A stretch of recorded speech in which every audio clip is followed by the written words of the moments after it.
Donc Jésus dit, premièrement, tu dois faire quoi? Renonce à toi-même. Amen. Alors, même ça, même Jésus n'a pas besoin de l'expliquer. Parce que tu ne peux pas marcher avec une personne si tu ne renonces pas à toi-même. C'est... Viens encore. Marche avec moi.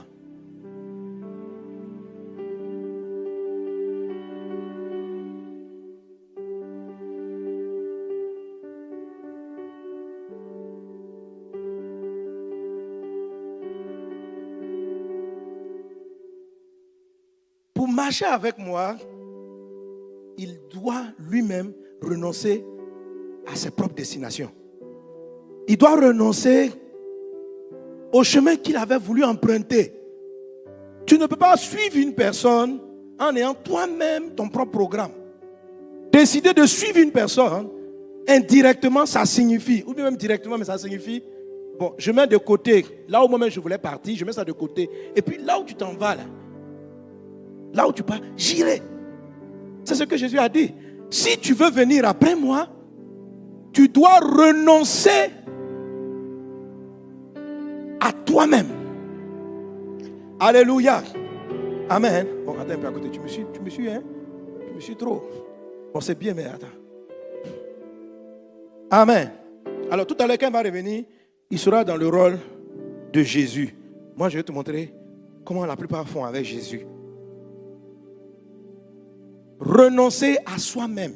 Écoutez, quand vous venez à Christ, je vois beaucoup de prier parce que je vais apprendre à reconnaître la voix du Saint-Esprit. Jésus ne dit pas, Jésus ne commence pas à apprendre à reconnaître la voix du Saint-Esprit. Non. Non. D'abord, renonce à toi-même.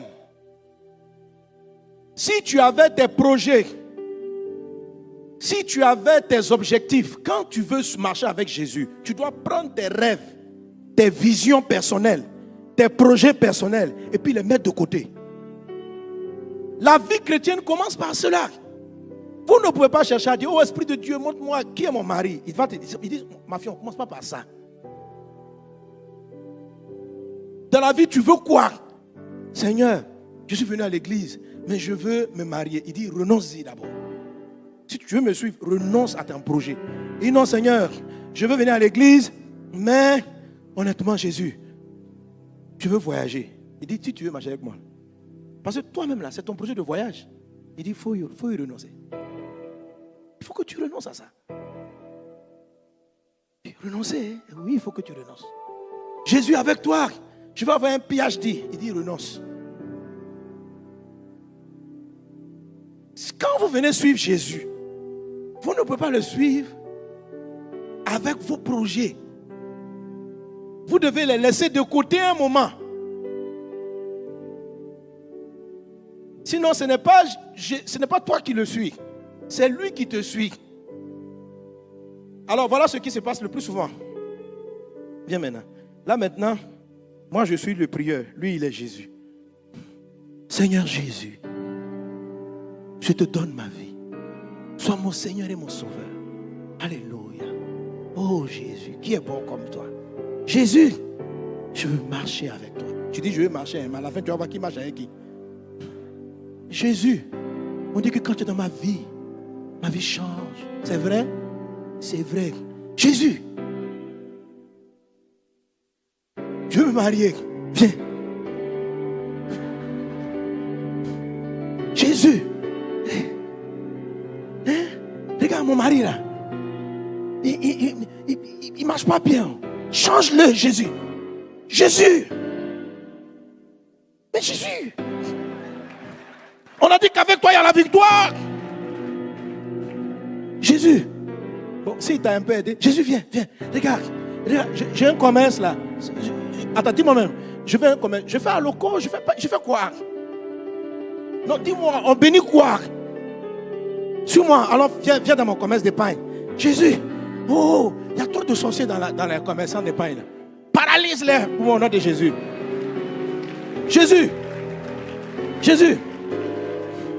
Je vais me marier, mais chez moi, là, il y a les sorciers. Ils s'opposent à ma vie. Viens, détruis-les. Rakata. Jésus, je veux voyager. Tu es au courant?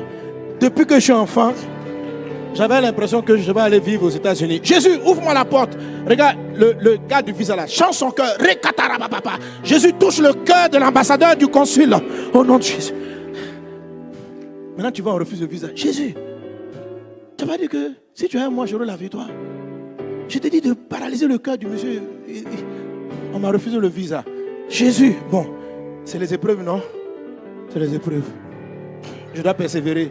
D'accord. Donc, si aujourd'hui je ne vais pas en Europe, viens moi. Bon, comme je ne suis pas parti là, comme je ne suis pas parti, j'ai un autre plan. Je vais faire l'immobilier. La dernière fois, quand on était au culte, le pasteur a prêché. Il dit on aura des maisons. Donc, dans l'immobilier là, montre-moi quel terrain. Jésus, je crois que je veux construire vers Bergerville. Que penses-tu des terrains de Bergerville? Jésus.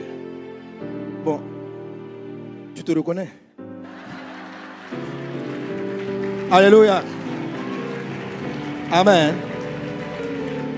Donc, dans cette affaire-là, qui marche avec qui? Qui suit qui? Mais vous venez à l'église, vous venez à l'église, on veut que Jésus les suive. Est-ce que vous avez déjà lu un verset qui dit je te suivrai? Jésus dit toujours aux gens, toi là, suis-moi. Ça veut dire qu'il a un programme. Ça veut dire qu'il a un projet. Ça veut dire que Jésus s'en va quelque part. Jésus nous demande, suivez-moi. Mais nous voulons que Jésus nous suive dans nos projets de mariage, dans nos projets de voyage. Nous voulons que Jésus nous accompagne dans tous nos rêves, dans toutes nos visions. Nous avons des plans et nous voulons que Jésus vienne après nous. Nous voulons que Jésus nous accompagne. Mais Christ n'a jamais dit ça. C'est la raison pour laquelle nous ramassons échec après échec, frustration après frustration, et nous ne lisons pas bien les textes. Jésus n'a pas dit je te suivrai. C'est toi qui dois le suivre. Toi qui dois le suivre. Toi qui dois le suivre. Dis au voisin, suis-le. Alléluia. On doit suivre Jésus et non pas être suivi par Jésus. C'est une vie. Nous vivons une vie chrétienne centrée sur nous-mêmes. Nous prions pour que Jésus s'occupe de nous, pour qu'il nous ouvre des portes. C'est nous qui sommes le centre. Tu es le centre. C'est pourquoi ça ne marche pas. Tu veux inverser le sens de la vie chrétienne. Tu as donné ta vie à Jésus, c'est Jésus qui a donné sa vie à toi. Tu dis, je t'ai donné ma vie, mais dans la pratique, qu'il te donne son pouvoir, qu'il te donne sa force, qu'il te donne ses interventions, qu'il t'ouvre les portes, qu'il te montre. Ça veut dire, tu es le centre de l'histoire. Jésus dit, si tu veux venir après moi, renonce à toi-même. Renonce à toi-même. Osons suivre Jésus, frère. Osons renoncer. Et nous allons voir ce qui va se passer. Tu peux t'asseoir. Amen. Qu'est-ce que Jésus dit? Alléluia. Il dit, Marc chapitre 10 à partir du verset 28. Marc 10, 28. Pierre se mit à lui dire, voici, nous avons tout quitté et nous t'avons suivi. Jésus lui répondit, je vous le dis en vérité, il n'est personne qui, ayant quitté à cause de moi et à cause de la bonne nouvelle, sa maison, ou ses frères, ou ses soeurs, ou sa mère, ou son père, ou ses enfants, ou ses terres, ne reçoivent au centuple présentement dans ce siècle-ci. Alléluia. Jésus a utilisé deux mots pour traduire ce que quelqu'un va gagner maintenant. Il dit qu'ils ne reçoivent présentement, dans ce siècle-ci, les choses qu'il vient de perdre au centuple. Amen. Qui dans ce siècle-ci, des maisons, des frères, des soeurs, des mères, des enfants, des terres, avec des persécutions. Vivent les persécutions. Amen. Et dans le siècle à venir, la vie éternelle. Donc, les maisons multipliées par 100, ce n'est pas au paradis. C'est dans ce siècle-ci. Les familles, la maison, multipliées par 100. Qu'est-ce que je suis en train de dire? C'est que ce qu'une famille, ce qu'une maison peut t'apporter, si tu fais ce qu'il a dit plus haut, tu vas recevoir ça 100 fois plus. Si une maison te donne du repos, qu'au préalable, tu as renoncé à ta maison. Parce que quand on dit renoncer à toi-même, c'est ta maison.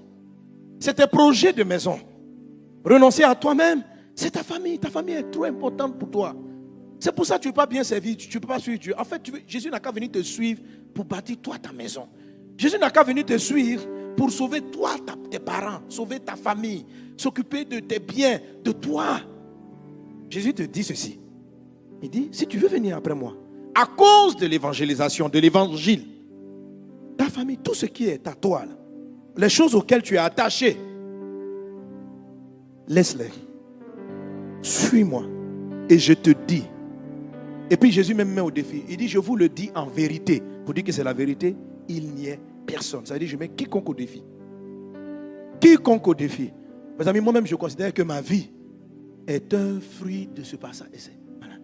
Il y a un moment donné, à cause de Jésus, mes parents ont dit, il ne faut plus aller à l'église. J'ai renoncé. Renoncer, ça ne veut pas dire renier les parents. Renoncer, ça ne veut pas dire renier. Ça veut dire mettre toutes ces choses-là en seconde position pour obéir à Dieu. Ça a été un choix difficile. Je faisais des études pour devenir grand quelqu'un. Mais j'y ai renoncé. Ça ne veut pas dire que j'ai renié les études. Ça veut dire que j'ai converti mes études comme étant un moyen, pas pour m'enrichir, mais pour être un témoignage de Dieu. J'ai renoncé. Renoncer, renier ne veut pas dire la même chose. Renoncer, ça veut dire tout ce que ça m'apportait, je renonce à mes intérêts. Je fais en sorte que toutes ces choses-là soient pour tes intérêts. Si je viens à les perdre physiquement, que ton nom soit béni. Mais ma vie entière, j'y renonce. Je ne vis plus pour mon plaisir. Si tu veux marcher avec une personne, tu es obligé de renoncer à ce que toi-même tu avais prévu faire dans la journée. Si tu choisis, tu dis aujourd'hui, cette journée-là, je serai tous les jours avec Pasteur Sanogo, ça signifie que tu as effacé dans ton programme de la journée ce que toi-même tu prévoyais faire afin de savoir ce que lui il fait et de le suivre sur ce que lui il fait. Dieu dit, ose le faire. Quels sont tes projets pour ta maison? Renonce-y. Pour le royaume. Renonce-y. Et Dieu te met à l'épreuve. Il te dit, il n'y a personne qui l'a fait, qui n'a obtenu au centuple. Alléluia. Gloire à Dieu. Aujourd'hui, regardez, quand je vois tous ces milliers de gens, j'ai compris que quand tu perds ta maman, tu obtiens des milliers de mamans. C'est-à-dire le nombre de mamans, de papas qui t'écrivent pour te bénir. C'est-à-dire que les frères, c'est-à-dire j'ai mes frères biologiques qui sont là.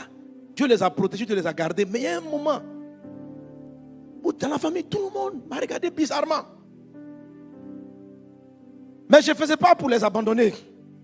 Parce que l'appel. En fait, j'ai compris que Dieu a fait ça pour les sauver.